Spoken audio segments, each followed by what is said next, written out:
Sir మేము కనుక flat కొనుక్కుందాం అనుకుంటే గేటెడ్ కమ్యూనిటీలో ఫ్లాట్ కొనుక్కుంటే మంచిదా, స్టాండ్ ఎలోన్ బిల్డింగ్ లో ఫ్లాట్ కొనుక్కుంటే మంచిదా? రెండు కరెక్టే, రెండు రాంగే.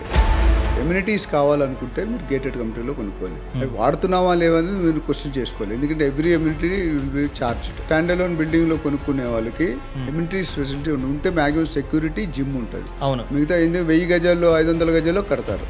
అక్కడ ప్రాబిలిటీ ఉండదు. గేటెడ్ కమ్యూనిటీ 10 ఎకరాలు 20 ఎకరాల్లో కడతారు.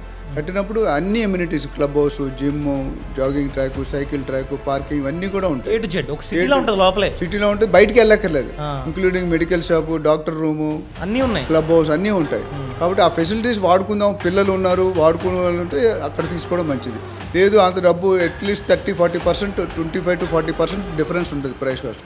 అంత అఫోర్డబిలిటీ ఉంటే మీరు గేటెడ్ కమ్యూనిటీకి వెళ్ళాలి. నాకు డబ్బు సేవ్ అవ్వాలి, తక్కువ డబ్బులో మంచిగా ఫ్లాట్ రావాలి, అదేవిధంగా యూడిఎస్ ఎక్కువ ఉండాలంటే ఏది బెటర్ అంటారు? డెఫినెట్గా స్టాండ్ అలోన్ బిల్డింగే బెటర్. ఎందుకంటే యూడిఎస్ అనేది ఎప్పుడు కూడా హై రైజ్ ఉండదు, 5-6 ఫ్లోర్లే ఉంటుంది, 10 ఫ్లోర్లు ఉంటుంది. ల్యాండ్ అనేది ఎక్కువ వస్తుంది, 40 నుండి 50 గజాలు ఒక ఫ్లాట్కి వస్తుంది.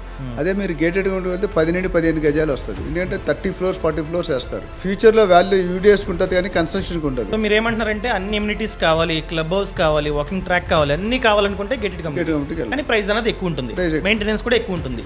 ఇవన్నీ అక్కర్లా, జస్ట్ ప్రైవేట్ గా ఉంటాను, నాకు ఎక్కువ యూడిఎస్ కావాలి అనుకున్నట్లయితే stand alone. Boss Wala. Be the boss.